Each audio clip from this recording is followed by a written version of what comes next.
Yeah.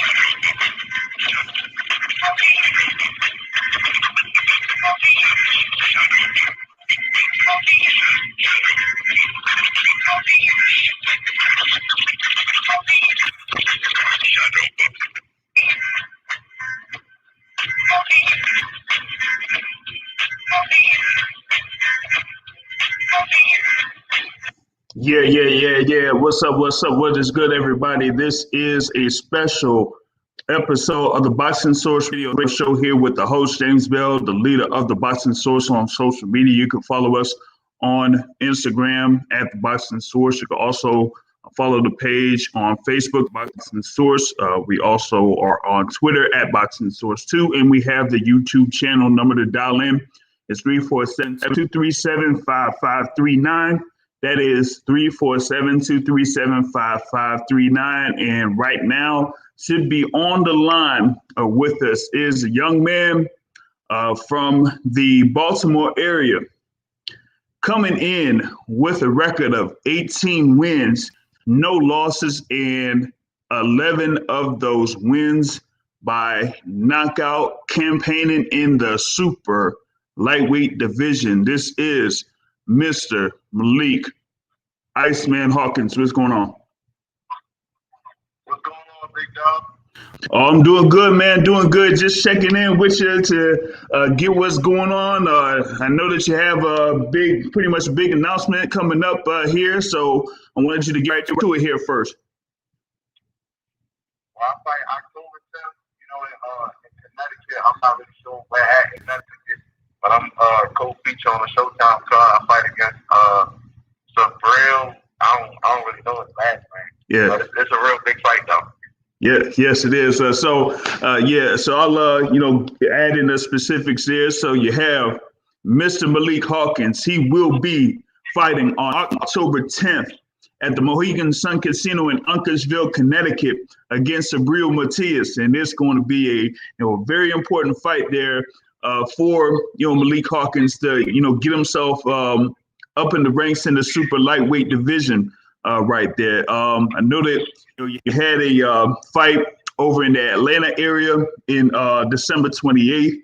That was a big weekend for you in the city of Baltimore. So going to that last fight there real quick.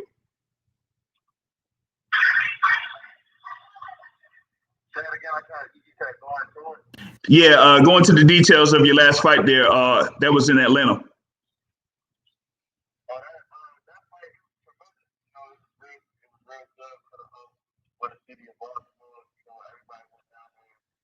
All of us went down there and did our thing. But as far as, me personally, I felt as though I was anxious, in that fight. I didn't really perform how I wanted to, but I still went in there and got the job done at the end of the day. Yeah, I mean, that was a back and forth fight there with Darwin Price. You were there, being fairly aggressive and things like that, and you were able to catch him there a few times within those rounds, but also had maybe a couple of slip ups there a little bit, but still was able to get the stoppage victory there, and that puts you up in the ranks in the super lightweight division, where, like we said, you're going up against Sabril Matias over in Uncasville, Connecticut in October. But going to that kind of like that whole experience there, because you had how many buses? It was like 5 buses, I think I was told, like 5 buses from Baltimore coming down, for that event. So you were there representing the city of Baltimore. Yeah, that was tremendous. I just wanted to get in there, put on a wonderful performance and everything. And I kind of let the anxiety, get the best of me for real. But I still found a way to overcome it, and go on there and do my thing.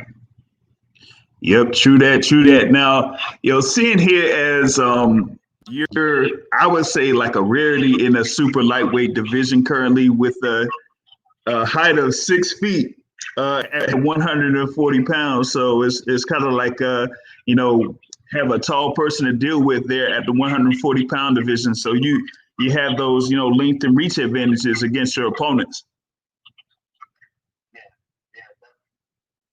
Yep, true. So, seeing as you're, from the Baltimore area, and you work around the camps there with Tank Davis, and you also have Coach Calvin there with you, correct? Yeah. So, how is it working with Coach Calvin? I mean, it's great. So, Calvin, you get on my nerves sometimes. I know. I definitely know it's all love, man. Is there like anything that he does specifically that kind of like aggravates you? Yeah, he don't know how to pronounce his words sometimes. Oh man. Oh man. So it's like you gotta like, get through that a couple of times. Like you would have to repeat it or something. But yeah, you still, was able to, get the point across and things like that for you to be successful. You know. Yeah.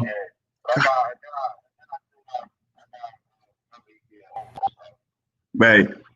Right. True. True. True. Now, I'm going to take it back to November 2014, where you had your pro debut, and of all places, it was in your hometown in Baltimore. You had that pro debut there against Terrell Coles. Like, how was it like in your first pro fight? Like, did you have any nerves going into the fight, or were you like confident going in there? Nah, it was kind of both. Yeah, it was kind of both. Because, my coaches, they prep me for it and everything. They taught me to it the whole time. Like my head coach, Kenny Young, he's telling me, young.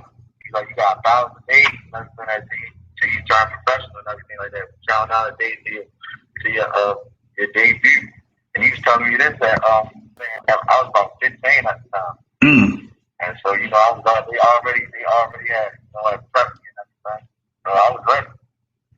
Yeah, I feel you. So you were able to, get that first round KO victory, first round stoppage, and you had that string of first round victories, up until I would say the your fifth pro fight, but kind of like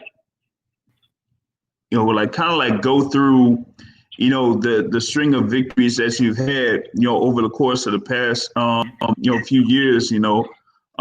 Like how does that feel when it like builds your confidence up, saying that okay, that I got it, like I got the skills, but there's still a little bit more that I got to work on. Yeah, because I realized, I had to learn that everybody can't knock everybody else. Some people not gonna go. Some people gonna stand there and they're gonna take you the distance. Mm-hmm. So I had to learn that, and by me learning that, they taught me how to to really use the tools that I needed, the tools that I have in my arsenal. Right, and you'll be able to expand on those tools and be able to do things in certain situations, so it'd be more successful. Kind of like going back a little bit more, like what got you into the sport of boxing? Like, what was your beginnings? Yeah, bullied and everything. Growing up in the wrong neighborhood, and just me wanting to learn how to defend myself and things like that. Yeah, I feel you, man. So, like, you've been there in the Baltimore area all your life, correct? Yeah, born and raised. Yeah, I feel you, man. Like, yeah, DMV and Baltimore, DC area, and I'm like, over here in what is it, the Alexandria side or whatnot. So based in Alexandria side. So yeah, I know all the stuff that goes down around in this area, man. So like real quick, like what would you say that you kind of like look up to in the boxing game, like once you started out or once you developed your skills? I mean, I watched a lot. Growing up, I watched a lot of old fighters. I always looked up to Tommy Hearns, Sugar Ray Leonard, people of that nature career. Bob and Hagler, people like that. Those guys were like, among the greats, among the all-time greats. And you know, uh, you know, kind of like looking at those fights, and those fighters can like develop a lot of people there in the boxing game, so that's kind of a good base to kind of I would say look up to, what I'm saying. So I see that you kind of was floating around in the 154 and 147-pound divisions before being here at super lightweight. So do you see like kind of going back up to around that range later in your career? Yeah. I see myself going back up when I get, probably closer to when I hit 30 or something like that. Because the reason that I moved down to 140 is because I never weighed in that 147. I always was close to 140. I always weighed in about 143 or 44 or something like that. I never weighed 47. So me and my team, we got together and we made the decision, let's go down to 140. Yeah. So how's it been like, like getting down to that weight, since, you kind of like floated around that range anyway. So you're kind of like used to getting down to 140, correct? Yeah. I mean, them actual, them last little bit of pounds, I'm not going to sit right here, and tell you that they don't matter, because it do matter. Especially like if when you cut weight and you tired, you don't really feel like doing anything. But I'm used to it. Yeah, I feel you. Now, going into this fight here, October 10th, over at the Mohegan Sun Casino against Subriel Matias, like, what do you think you would kind of like look out for in, someone like that? Or have you, kind of like started out as far as like studying your opponent? I know he's going to try. I know he likes to come forward a lot, just like me. But, I like to move forward. So, basically, I look at it as if, it could be Will against Will, or his Will against, my smartness for real. Right, gotcha. Yeah, and it sometimes is like a degree of toughness there in the ring, and we kind of like see that in you, like you kind of like have that come forward style, like, hey, I'm gonna walk you down. In most cases, but in other times you might want to sit back and kind of like watch what your opponent does, and then come up with a perfect counter to what they do. You know what I mean? So. But yeah, with Subriel Matias, he is fairly a tough fighter there, coming out of Puerto Rico. But I'm seeing that you'll definitely be preparing for that. When do you kind of like start going into camp for that? Actually, I started camp 3 days ago, because I already had been training, but camp officially started 3 days ago. True that. So what is that? So what's mainly the gym that you kind of like be around usually for like preparing for fights?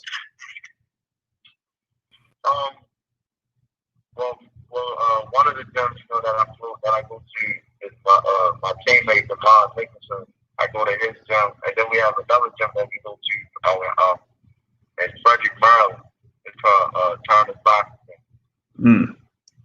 Yeah, Frederick, man. Oh, geez, that's a good. I know it's a good drive for you, but man, like going through the traffic around this area, that's kind of a little bit of a ways to get around to that particular spot. You know what I mean?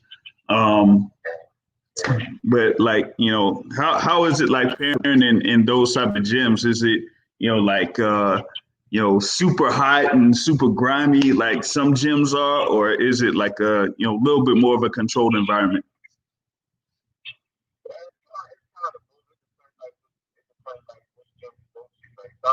If I go to the mod gym, I know it's gonna be, grimy and everything like that. But the work ethic is the same. We work hard at that. And if I go to China's boxing gym, it's control. But the work, like I said, the work ethic don't change. Yeah, feel you. Now, kind of like a little bit of off topic there, a little bit. Usually, I ask my guests this question to see, kind of like where they're at. So usually I bring up like books and things like that. Like, what would you say is a favorite book that you read or that you have read? I ain't even gonna lie. I haven't even read any books lately. I was gonna even sit right here down line and think of one. Feel you, man. Hey, at least you're upfront with that, because sometimes I like throw off my guests with that, so to speak there. But going back to your pro boxing career, seeing as you're there at 140 pounds, and like I said, you're pretty much like at the brink there at the 140-pound division now. I mean, I know that they have, the two unified champions there at 140. But, like you were saying, you have like a little bit of time there at 140 before you move up. So, kind of like you have like any type of other plans as far as like what route you may go there at the 140-pound division?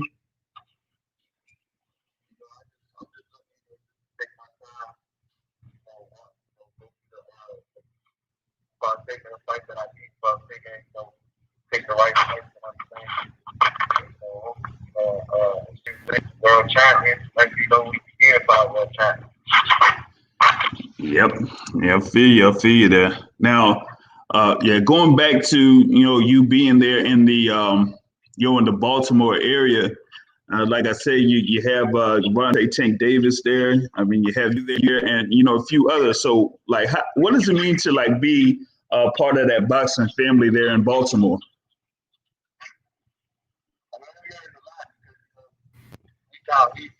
We the biggest for the city for girls. So we the people that that the kids look up to. We all we got. Hey, that's about as direct as it could be. It's all y'all got, out there. Some, out in Baltimore area sometimes, man. So it's like you said, you pretty much have people that look up to you, for you doing what you're doing. So like it's kind of like something to represent the city of Baltimore, each time that you're stepping in there in the ring to fight and things like that. So like having that, kind of like that being on your shoulders, it may be a little bit of a pressure for you, but you still are able to, get in there and do your thing in the ring. You know what I'm saying? Now, I would say, over your pro career, would you be able to recall what you would say was your toughest fight?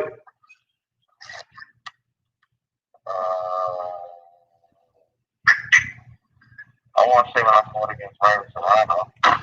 Yeah, when I fought against Ernest Serrano.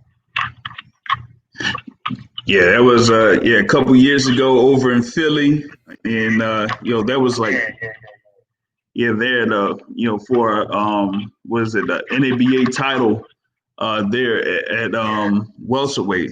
So yeah, that I guess he had like a little bit of experience for you to kind of like make adjustments over the course of those 10 rounds. Yeah. That was my first, like you said, that was my first time. That was my first time going 10 rounds and everything. Like, man, I got cut in that fight too, so I had to overcome that. But I dealt with it, sucked it up, and came out victorious. Yeah, true that. Yep. Now, seeing as you have, fought in a, good amount of places here over the course of your career, what would you say is the spot where you would say, like, man, like, can't believe I'm fighting in this city or something like that?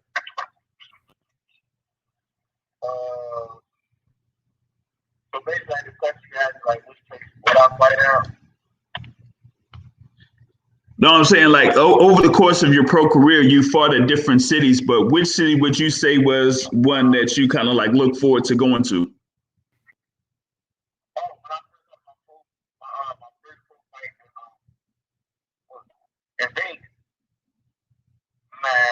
when I first when I was a professional in Vegas, man, I'm not even gonna lie, I was so happy. I was so happy because I fought there before as an amateur when I came out there for the Golden Gloves. But when I fought there as a professional, yeah, it was a whole different type of vibe. Oh, I feel you, man. I feel you because it's a lot different when you're there as an amateur than when you're able to kind of like do your own thing, so to speak. Over in Vegas as a pro. So once you kind of like get in that area, get around the Strip, downtown Las Vegas, and you see all that they have to offer, man, it's a whole different experience there, man. But kind of like going back into your amateur career, you said that you did compete in the Golden Glove. So, like, how long were you there as an amateur?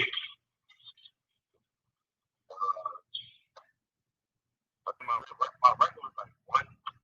I had over 100 wins. I know that. I don't remember my amateur rank. Right. But yeah, I was a two-time national champion.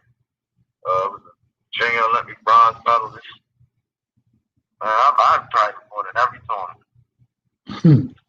Yeah, everything that's out there, for you to compete in, you've been in that. The only thing I did, I think the only tournament I didn't fight in was the USA. That's the only thing I didn't fight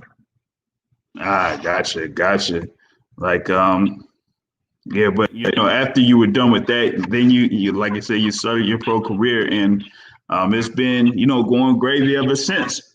Out there. So, but kind of like going into the thing there with your pro career, like you said, you've had like a few fights in Baltimore, and I think like you had one fight in Oxon Hill at the National Harbor, that pretty much that new casino building type of thing there against Carlos Soto. So kind of like, if you can recall, go into that fight a little bit, like how you were able to kind of like stop him in 2 rounds.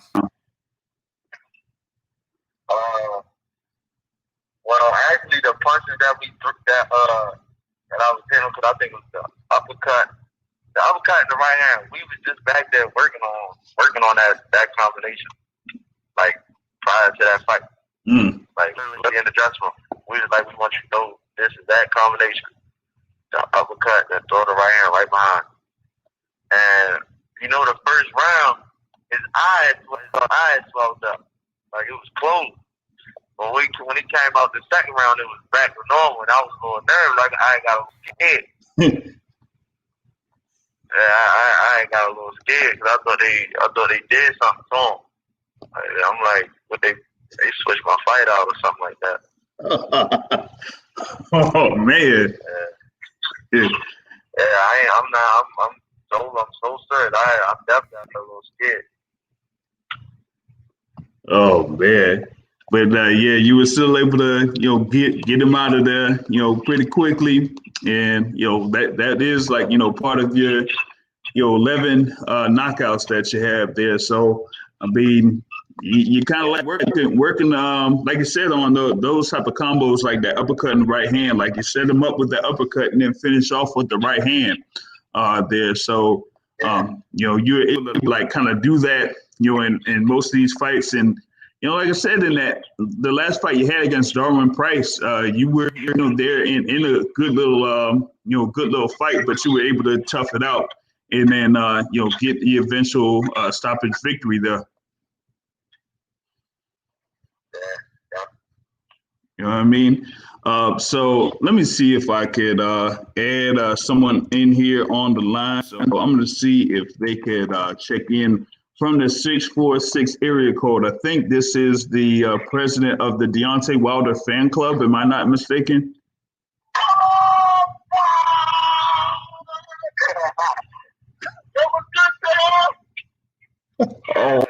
Oh man. We live with the Iceman? Yeah, what's up, man? Wow. What's going on, man? Yo, listen. I told you on the Showtime schedule rollout. I was very excited. You probably already know this because you were my partner, but you're facing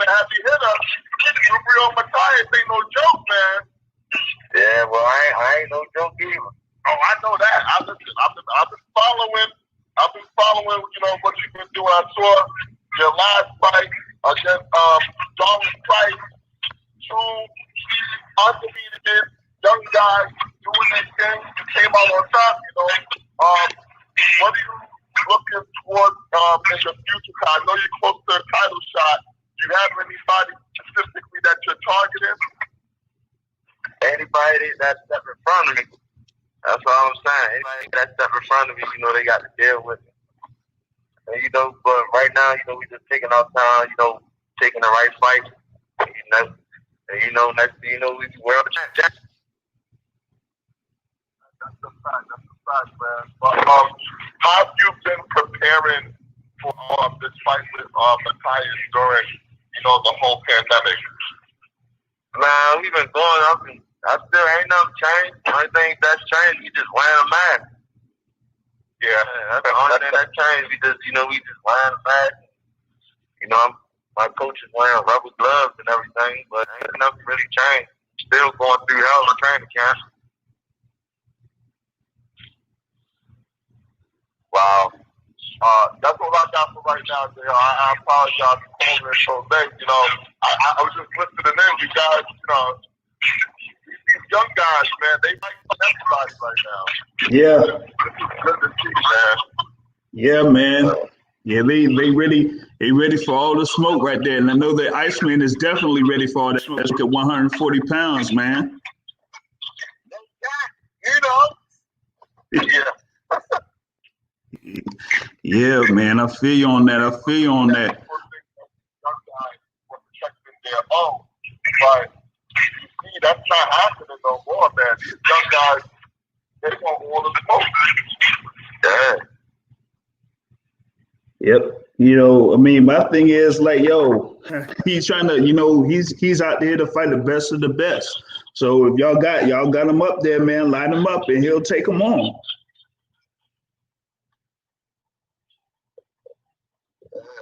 I mean, they got to see me. They got to see me eventually. Yeah, one way or another, they got to be able to step into the ring and fight the Iceman, man. You know, basically they'll get and careful they'll get iced out for sure. I know that you did say that you kind of like had plans on moving up to 147 within the next 5 or 6 years or so. Like kind of. You know, like kind of go into, you know, that a little bit. Because like I said at the, you know, beginning, man, you're there at 6 feet, 6 feet there with the, you know, 73 inch wingspan, man. I mean, dang, you almost, you about tall as me or something like that, man. So like kind of like going to, you know, how that could be in the welterweight division. Because usually the welterweight division is the, you know, the glamour division of boxing, you know. I mean, basically, I say I would move up, you know, like it's so crazy because I don't want to keep putting that stuff on my body, you know, if it can't take it. So I'm not gonna keep trying to make 140, you know, as I get older, you know, if my body can't take it. Yeah, I feel you. Now, now I think I have another caller calling in from the 267 area code. You're on the Boxing Source with Mr. Malik Iceman Hawkins. What's going on?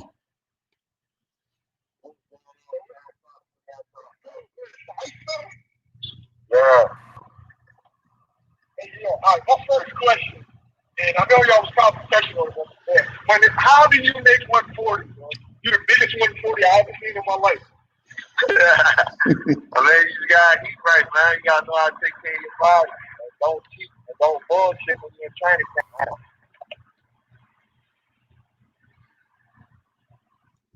Yeah, man. All right.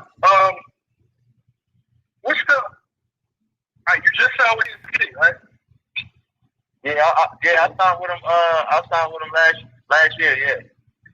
What was the whole process of you picking your promoter and like, okay, this is the guy I want to go with? I mean, actually, they just, you know, my manager, you know, he handled everything. So we just, so when, you know, when everything falls through and everything came through and everything, you know, we just said, yeah, we need to put, so we want to put, he said he wanted to put me in position. So I'm like, all right, well, let's do it. Let's make it happen. So that's what we doing. That's what we doing. Okay. You got a date for the fight night? Yeah, October 10th. October 10th? You got the opponent?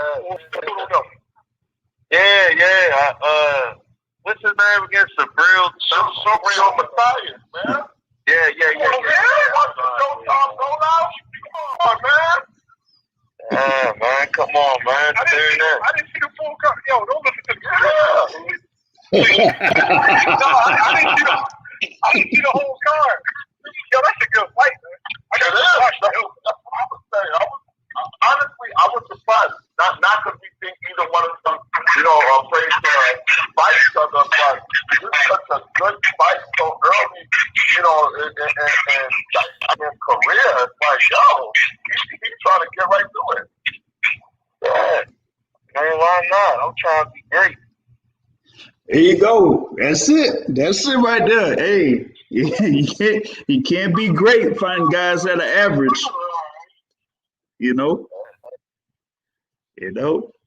So yeah, that's a good move there. You were talking about the thing with your manager. Is that Everett McMillan? Yes, sir. Yeah. So how's it work with Everett? Oh my God, I talk to him every day, check up on him, make sure I'm okay. Yeah, man, that's like family. Yeah, I feel you, man. I feel you. He got you all straight and everything like that. And like Brother Jamil was saying, put you in the position to kind of sign there with TMT, and we gonna see how that's gonna blow up there for you. I mean, You from the Baltimore area? Yeah, I'm from Baltimore. Are you from Baltimore? You do any training with the Russells or anything like that? Nah, I ain't never trained with Barry Russell. Nah. Oh, so who did you come up with? You said what? Who did you come up with? I came up with Oh.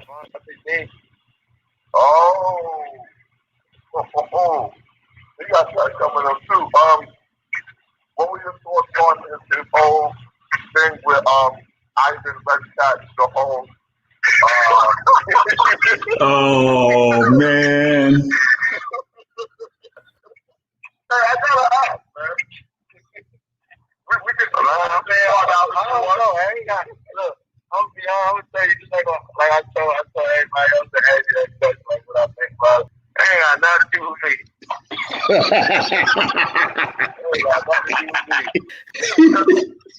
Yo, just put some pause on Red Cat. Yeah, y'all see one. I'm not Hey. You was just in camp with Bud, right? You said what? You was in camp with Bud, right? Yeah.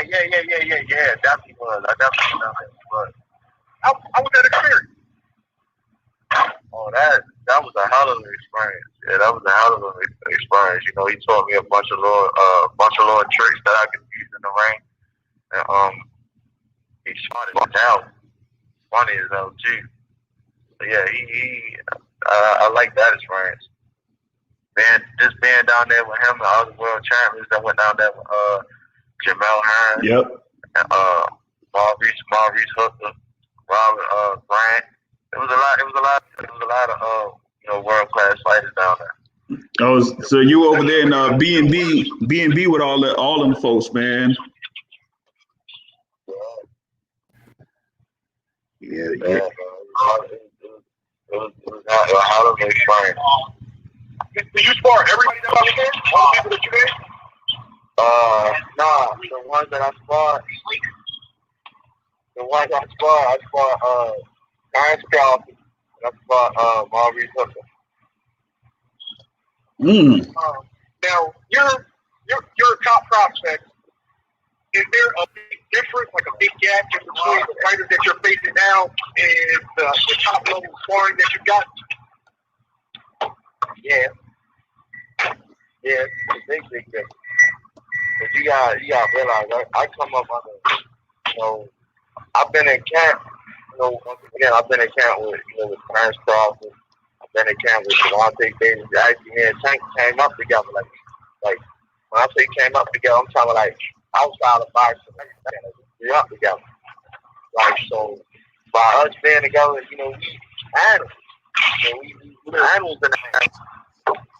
So, and by us, so when iron sharpens irons and everything like that, the difference is crazy.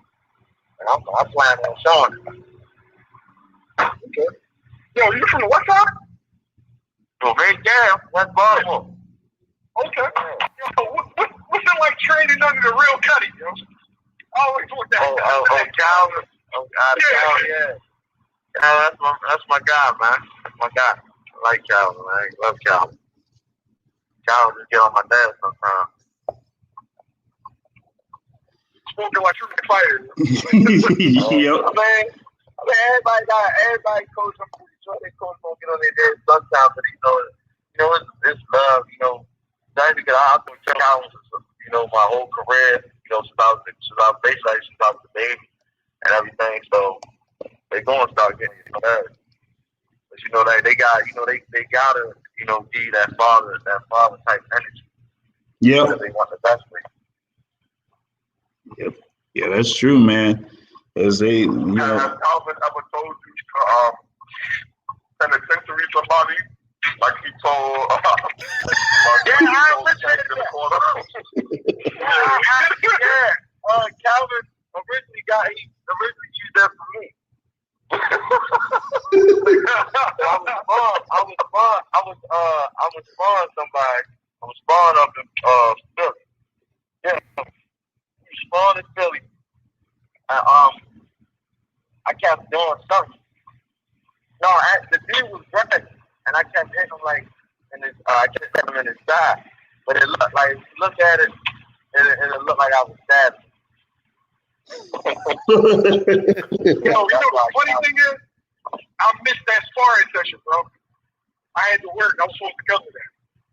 Yeah, Calvin. So by looking like that, Calvin said, keep putting that knife in him. Yeah, that was one of the funniest things I've seen on television in a long time, man. I was like, wait, did I hear that correctly? You said the other penitentiary. I was like, wait, what? Giving him the shank treatment. Yep. Your last fight before at that huge event in Atlanta, what was your atmosphere like during that event? Because it looked great on TV. Man, it was crazy. Everybody stepped out for that. Like it was crazy. Like we talking about, I think Shaq in there. Yep. Everybody's there. Oh. T.I. in there. I missed him. There was so many stars in there. Like you just thought I was looking up in the sky at nighttime with so many stars up in there. Yeah. Yeah, man. You had them in there. You had legend of Holyfield there. You had Riddick Big Daddy Bro there. Yeah, it was a good amount of stars out there. Plus other boxes that's in the circle. So it was a crazy scene there in Atlanta. And like I was saying earlier, like they had the buses all set up, man. They sold out like 5 buses to come down from the Baltimore area and DC as well. So it was like, you had like all that support coming through. And it was, we all of us appreciate it, man. Like we appreciate it because we work so hard. And, that's we just wanted our city, just know that we was working hard. And for them to show out like that and come down there as deep as they did, that was wonderful. Yeah, true that. Might have to either get with the organizer or like see if the organizer for that trip and the manager could try to do something like a watch party or something if they still have those things going down. So you have a watch party, for your fight on October 10th, man. We can get something going over in the Baltimore area for it. You know what I mean? Yep, true. You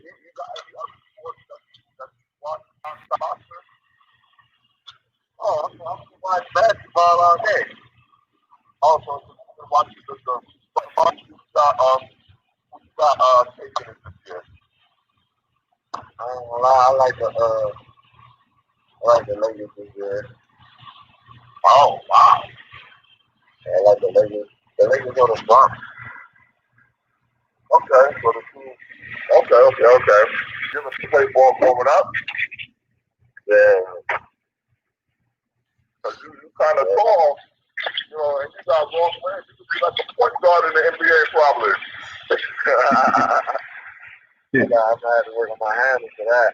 I definitely got a jump shot. Don't call me Iceman. Hey yo, is that where you got your nickname from? George Gervin? What? Nah. I got my name from this the old rapper named Paul Wall that was known for his fronts. That used to look like Oh, wow. Yes, sir. Hey yo, I like about y'all dudes that are Baltimore. Like I've been to a lot of media workouts. They had them at like really nice places. Like they got like real swing. I went to a media workout for Kate Fight and Hugo Ruby. Y'all had it in the hood, man. And up there, I like that, yo. I like that. Yeah, man. You gotta keep it. You gotta keep it real. That's where we started at. Oh yeah, definitely. Always got to take it back to where you was at. You know what I mean? Yeah, no cap. So, I got another 443 on here. You're live with Mr. Malik Iceman Hawkins. 443, what's good?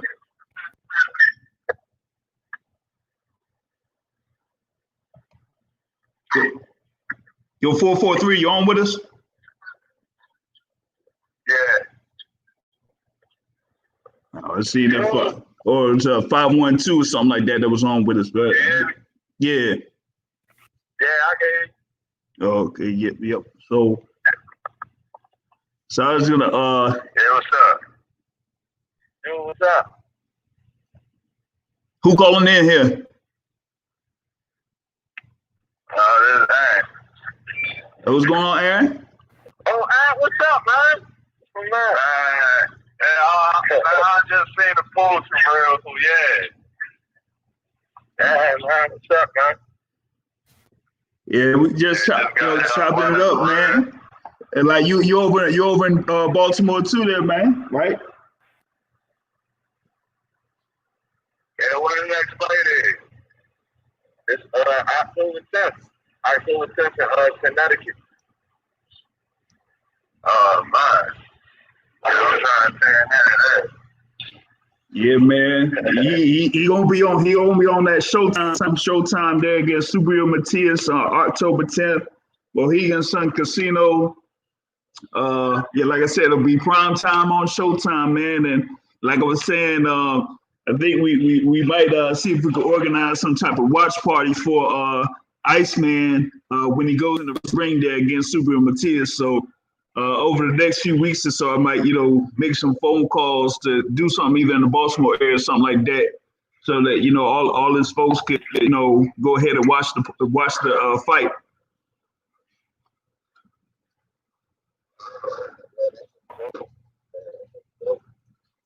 Yep, no doubt. Are you gonna be the coach on that casino card? Yeah. Wow, that's a big step, man. You ready for that kind of shot? Yeah, I told you before, I was built for this. I've been bred to do this, man. This is gonna be good, man. You gotta show out, man. This kid's a heavy hitter now. I don't know if you've seen a lot of him, man. Like when PBC signed him, I know he lost his first fight back, but he's no joke, man. It's his second fight since the try to get back to Dadashev. Yeah. So for that, he might. Who knows his frame of mind? But you would expect him to perform better than what he did in his first fight back.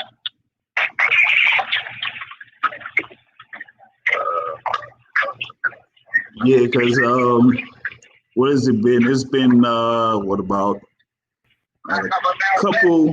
Yeah, it's been a couple fights. Yeah, he had like a couple fights after that thing against Dadashev. So, but he did, have that loss in the last fight in Las Vegas on February 22nd. So. He's trying to. Matias is looking to bounce back, but hey, Iceman ready for him though.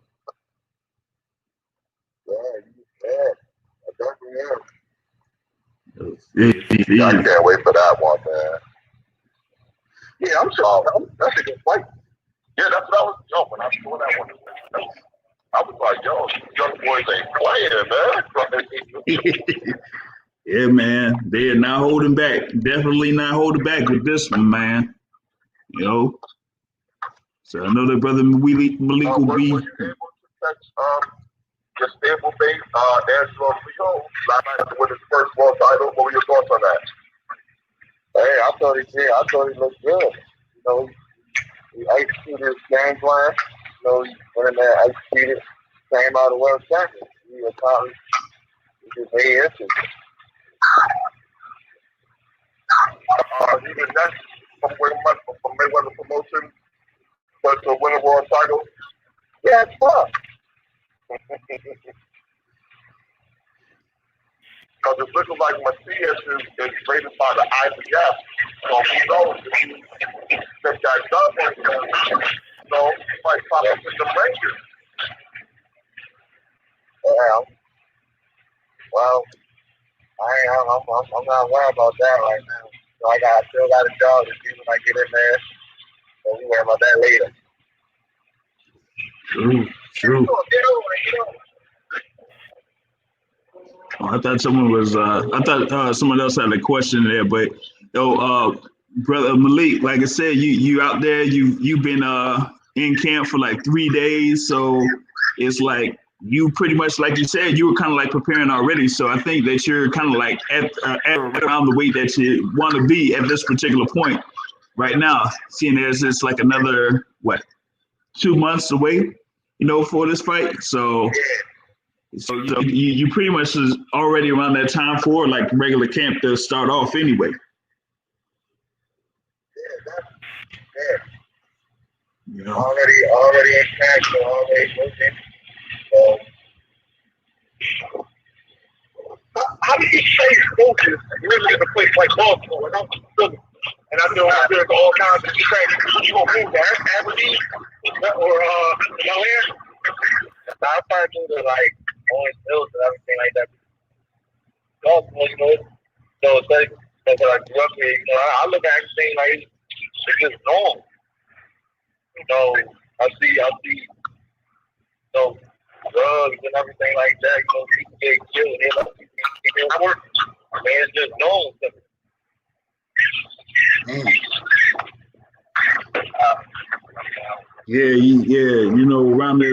Around the areas, man, like you said, it does get real rough. So it's like you gotta be careful pretty much every time you be out there, because it's almost like you never know what may happen out there. So as long as you got a good circle around you, you'll be able to be good, going out and about in the city or in the area within Baltimore. To Vegas, or you gonna stay in Baltimore? No, I'm gonna stay in Baltimore. I'm gonna just move out to Orange Hills. Okay. Yeah. You're gonna be able to get good sparring out there, because a lot of people. No, actually, when I'm moving when I'm out to Orange Hills, I'm gonna still be training here. I'm still gonna be training at Upton at my original gym. Okay. Yeah, it's a thing. He'll still be like, not that far off from, where he goes to train. It's just that it might be a little bit more of a distance, so to speak. But you'll still be able to, handle business. What's that? Say it again. I think you asked him for more questions. Like, listen, there's something about Baltimore that bothers me. I need to know because we got a Baltimore first football. Typical New York shit. Oh, see, come on, man. Are we doing this today? Like, are we really doing this today? What is going on in the GMP area with this whole glitchy thing? What is that? Glitchy?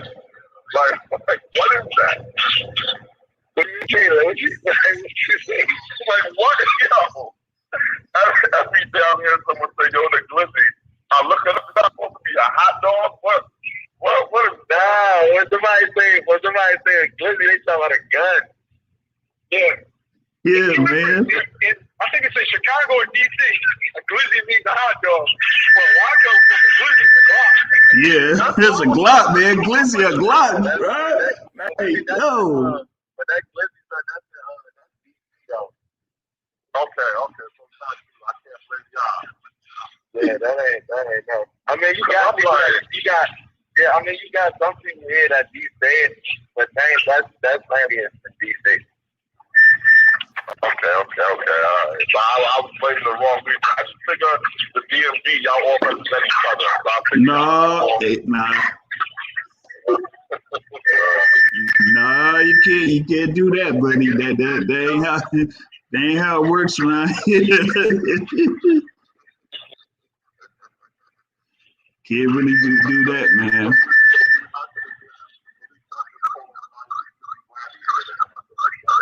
Nah, that ain't happening. Yo, I don't know what that is, man. Something going down outside, but like I don't know what's up. Like I don't. Nah, that ain't him. That ain't him.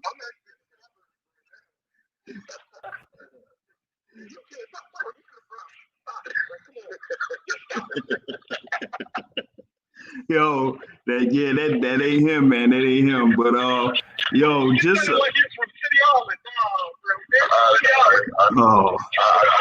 tried to pump things down. Oh boy. All right. So brother Malik, man, had like a good amount of time here with you. I know that you probably have to, get back to doing your thing.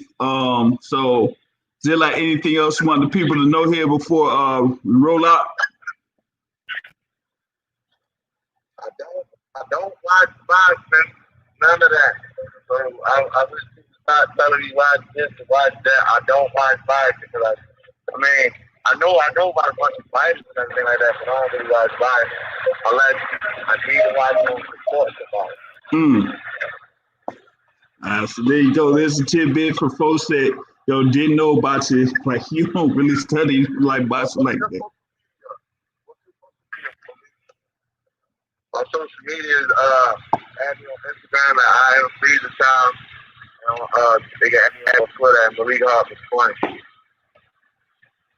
There you go, man. Malik Hawkins 20 on Twitter, and I am Freezer Time on Instagram, man.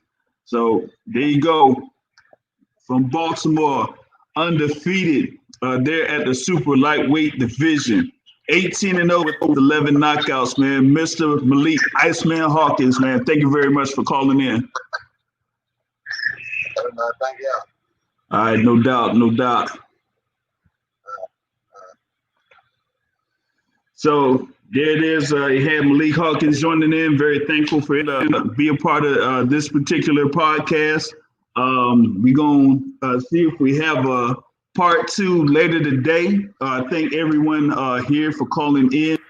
This particular time, we have something else scheduled for 7:30 as we are planning to have the WBC featherweight champion of the world, Mr. Gary Russell Jr. So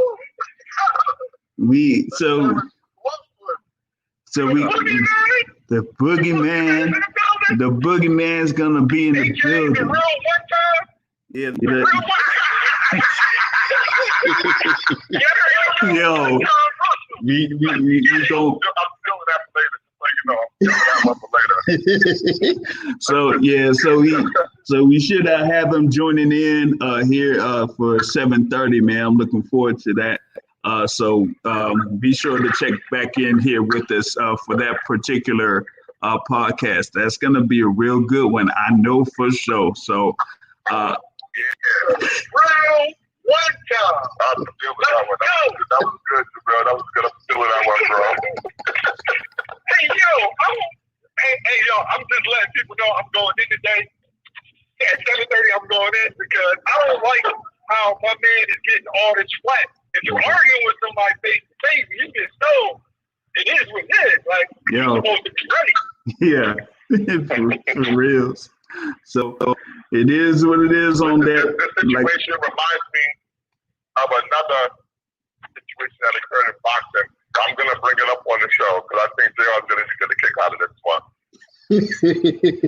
If it's from a certain situation back in the day, yeah, I might be rolling out on that one, buddy. So we're looking forward to it. 7:30 p.m. Eastern Time. We're gonna have WBC featherweight champion, Mr. Gary.